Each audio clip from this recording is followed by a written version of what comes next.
Hello दोस्तों, तो कैसे हैं आप लोग? आई होप अच्छे होंगे। तो चलिए शुरू करते हैं आज के सेशन को। क्लास 12 एनसीईआरटी चैप्टर 8 वैद्युत चुम्बकीय तरंगें। भूमिका। अध्याय 4 में हमने सीखा कि विद्युत धारा चुंबकीय क्षेत्र उत्पन्न करती है तथा दो धारावाही तार परस्पर एक दूसरे पर चुंबकीय बल आरोपित करते हैं। इसके अतिरिक्त अध्याय 6 में हम ये देख चुके हैं कि समय के साथ परिवर्तनशील चुंबकीय क्षेत्र विद्युत क्षेत्र उत्पन्न करता है, परंतु क्या इसका विलोम भी सत्य है? क्या समय के साथ परिवर्तित होता हुआ विद्युत क्षेत्र चुंबकीय क्षेत्र को उत्पन्न करता है? जेम्स क्लर्क मैक्सवेल ने ये तर्क प्रस्तुत किया कि वास्तव में ऐसा ही होता है।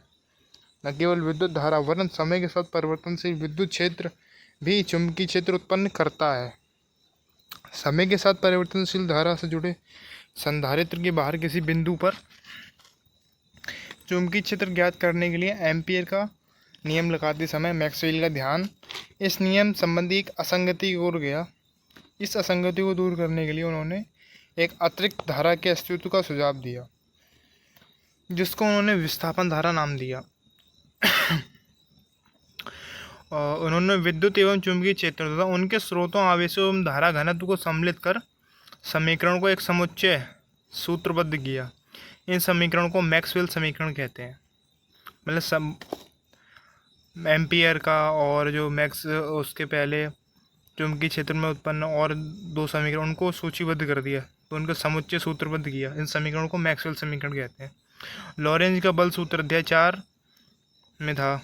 बल सूत्र और मिला लें तो ये समीकरण विद्युत चुंबकत्व के सभी आधारभूत नियमों को गणितीय रूप में व्यक्त करते हैं। मतलब फंडामेंटल जो प्रिंसिपल्स हैं उनको मैथमेटिकली रूप में व्यक्त करते हैं, एक्सप्रेस करते हैं। तो मैक्सवेल के समीकरण से भरने वाली सबसे महत्वपूर्ण प्रागुक्ति वैद्युत चुंबकीय तरंगों का अस्तित्व होना है, जो अंतरिक्ष में संचरित समय के साथ बदलते युग्मित यानी विद्युतीय एवं चुंबकीय क्षेत्र हैं।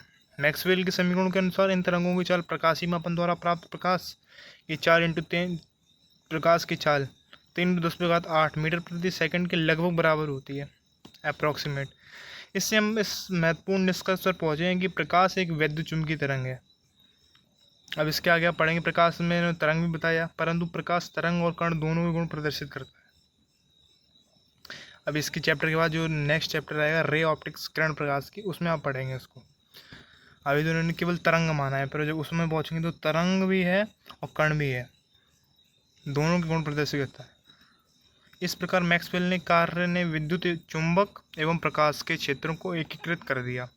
1885 में हार्टज ने प्रयोग द्वारा वैद्युत चुंबकीय तरंगों को अस्तित्व को प्रदर्शित किया।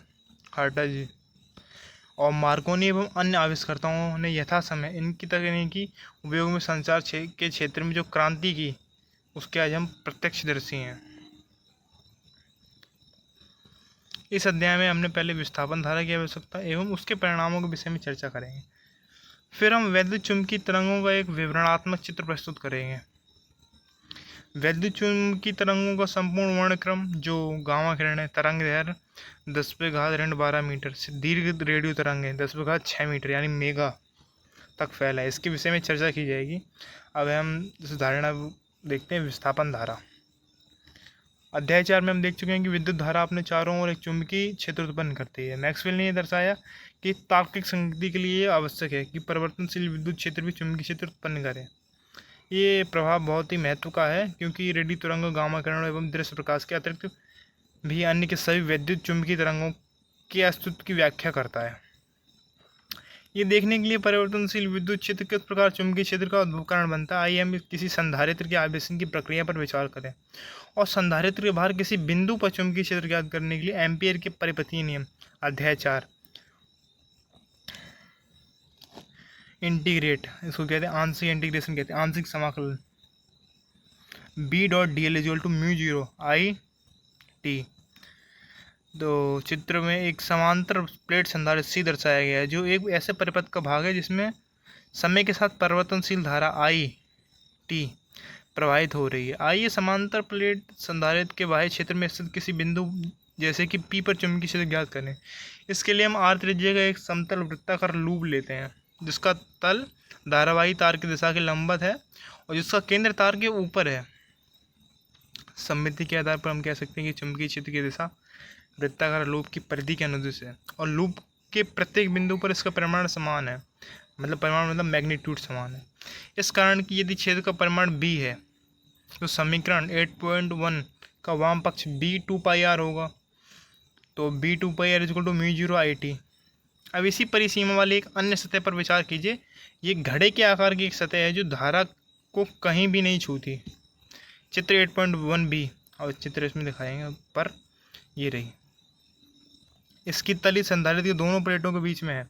उसका मुंह ऊपर वर्णित वृत्ताकार लूप है। दूसरी ऐसी सतह बिना ढक्कन की टिफिन बॉक्स के आकार की है। समान प्राचलों वाली ऐसी सतहों के लिए एम्पियर का नियम लगाने पर हम पाते हैं कि समीकरण के बाईं ओर का मान तो नहीं बदलता पर दाईं ओर का मान शून्य है, ना कि μ0 IT, क्योंकि चित्र 8.1b एवं c में दर्शाई गई सतहों को कोई धारा नहीं गुजरती।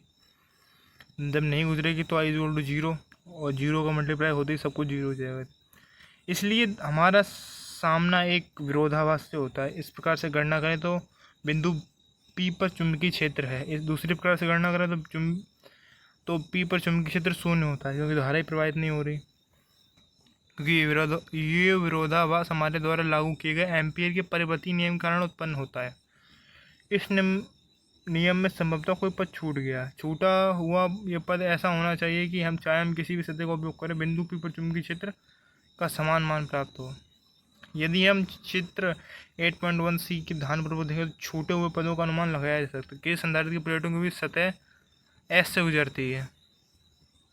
किसी राशि के मान में परिवर्तन हो रहा है। जी हाँ, वास्तव में उनके बीच विद्युत क्षेत्र बदल रहा है। यदि संधारित्र के प्लेटों का क्षेत्रफल A हो और इस पर कुल आवेश Q हो तो प्लेटों के बीच विद्युत क्षेत्र E का परिमाण Q/A और Q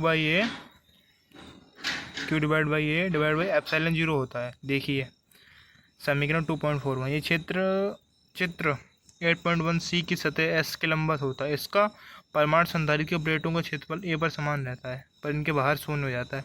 इसलिए सतह S से गुजरने वाला विद्युत फ्लक्स गाउस के नियम से उपयोग phi is equal to E mod E into A is equal to epsilon 0 into Q divide by A into A is equal to Q divide by epsilon 0।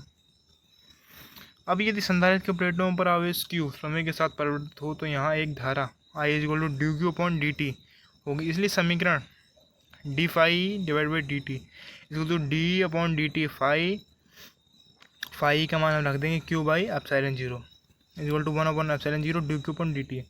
dQ/dt है। यह निर्देश करता है कि एम्पियर के नियम की संगति के लिए I इज इक्वल टू, या फिर आप पहले इसको ले लेंगे और बाद में I लिख लेंगे, पर I को हम पहले रखते हैं। I is equal to epsilon 0 d phi E divide by dt। ये एम्पियर के परिपथीय नियम का छोटा हुआ पद है। यदि हम किसी भी सतह से होकर चालकों द्वारा वाहित कुल धारा में एप्सिलॉन गुणा विद्युत फ्लक्स के परिवर्तन की दर जोड़ें तो हमें एम्पियर के परिपथीय नियम का सामान्यीकरण मतलब जनरलाइजेशन कर सकते हैं उस चीज़ का। तब सभी सतहों के लिए धारा का मान I समान होगा। तब कहीं पर भी एम्पियर का सामान्यीकृत नियम लगाने पर B के प्राप्त मानों में कोई विसंगति नहीं रह जाएगी। बिंदु P पर B का मान शून्योत्तर ही होगा, चाहे इसकी गणना करने के लिए हमें कोई भी सतह लें। प्लेटों के बाहर किसी बिंदु P पर B का मान वही होगा जो ठीक उसके अंदर बिंदु M पर होना चाहिए। आवेशों के प्रवाह के कारण चालकों में जो धारा प्रवाहित होती है उसे चालन धारा कहा जाता है। समीकरण 8.4 द्वारा व्यक्त धारा एक नवीन पद है जो परिवर्तनशील विद्युत क्षेत्र या विद्युतीय विस्थापन जो अभी भी कहीं भी उपयोग में आता है, कभी उपयोग में आता है के कारण अस्तित्व में आता है। विद्युत क्षेत्र के कारण अस्तित्व में आता है। विद्युत क्षेत्र को विद्युतीय विस्थापन भी पढ़ सकते हैं, इन्होंने इसमें लिख रखा है ऐसा। इसके लिए विस्थापन धारा अथवा मैक्सवेल की विस्थापन धारा कहा जाता है। चित्र 8.2 के आगे वर्णित समांतर प्लेट संधारित्र के अंदर विद्युत एवं चुंबकीय क्षेत्र दर्शाता है। मैक्सवेल द्वारा किया गया व्यापकीकरण यूनिवर्सलाइजेशन निम्न है। चुंबकीय क्षेत्र का स्रोत केवल प्रवाहमान आवेशों से निर्मित चालन विद्युत धारा ही नहीं होती, अपितु समय के साथ सापेक्ष विद्युत क्षेत्र में परिवर्तन की दर भी इसका कारण बन सकती है। अधिक स्पष्टता से इस बात को कहें कि कुल धारा I, IC द्वारा निर्दिष्ट चालन धारा एवं I D equal to epsilon zero d phi upon d phi E divide by D t द्वारा निर्दिष्ट विस्थापन धारा के योग के बराबर होती है। अतः I is equal to I C plus I D equal to I C plus epsilon zero into D phi divide by D T. सुस्पष्ट शब्दों में इसका अर्थ है कि संधारित्रों की प्लेटों के बाहर केवल चालन धारा I C is equal to I होती है, मतलब कोई विस्थापन धारा नहीं होती, अर्थात I D is equal to zero. D मतलब इसका होता है डिस्टेंस, मतलब उसने क्या विस्थापन जो होता है मतलब कितना उसने विस्थापित किया। दूसरी ओर संधारित्र के अंदर कोई चालन धारा नहीं होती, अर्थात I C is equal to zero और केवल विस्थापन धारा होती है जिसे I D is equal to आई,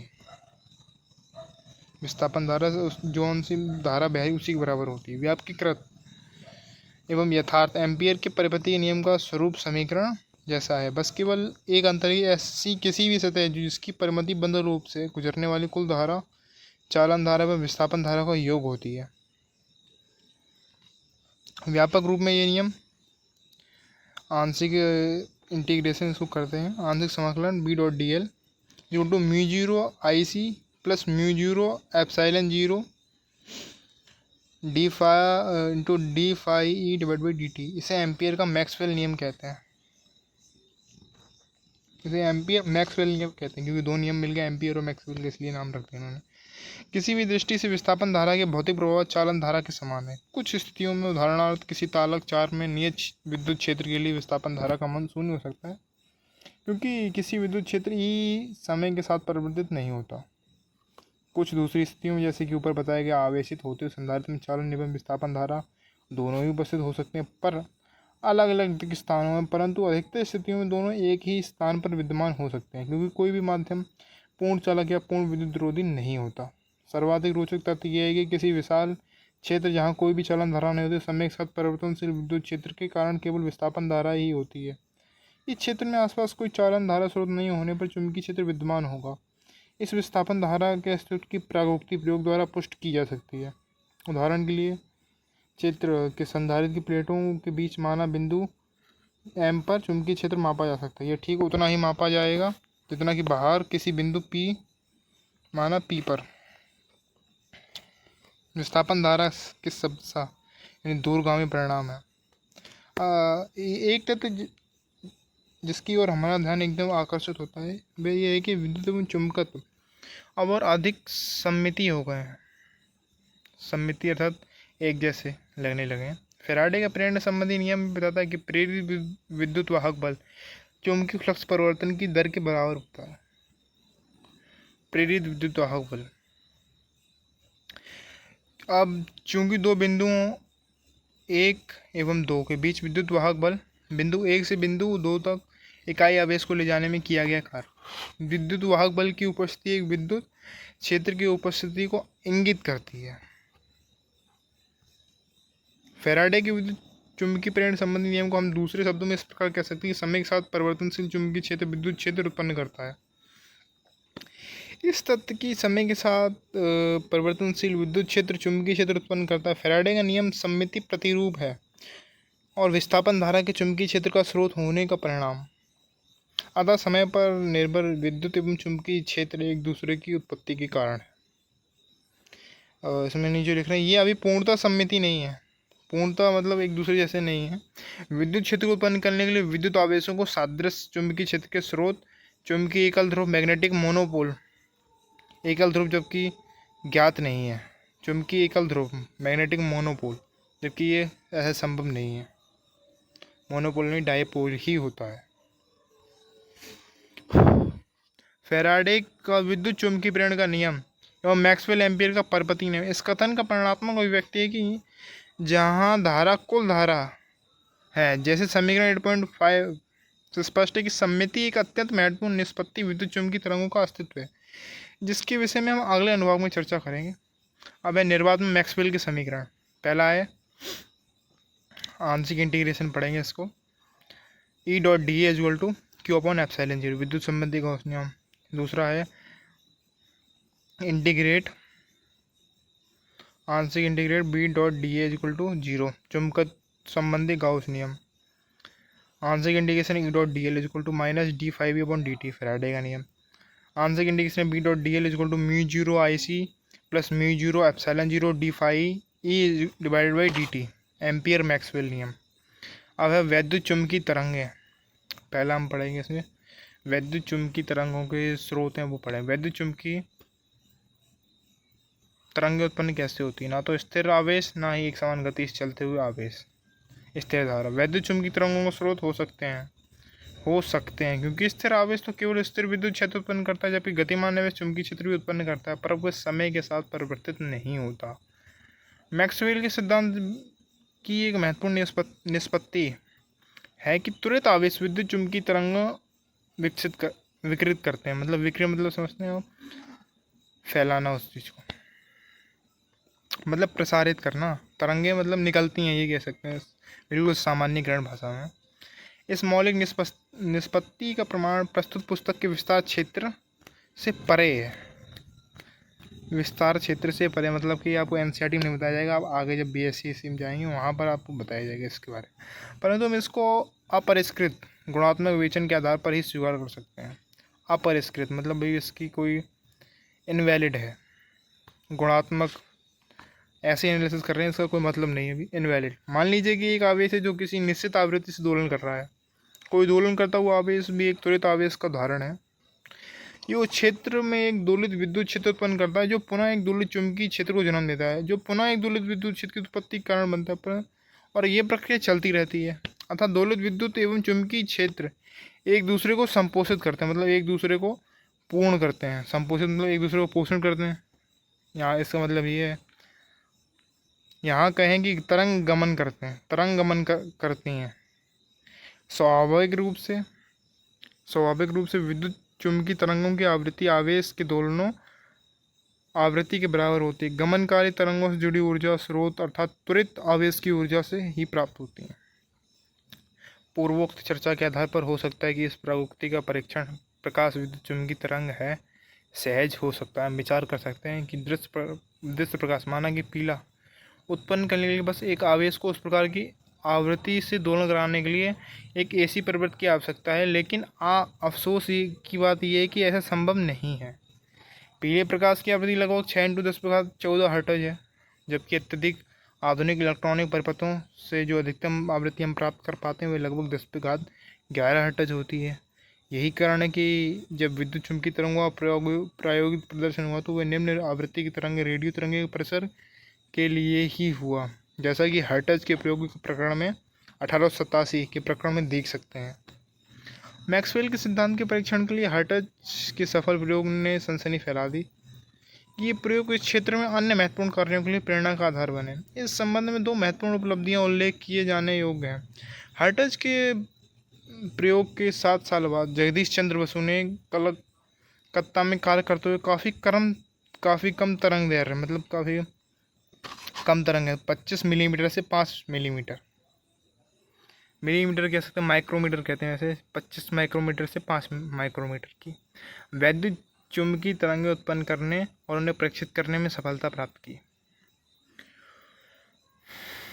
उनका प्रयोग भी हर्ट्ज के प्रयोग की ही भांति प्रयोगशाला तक ही सीमित रहा।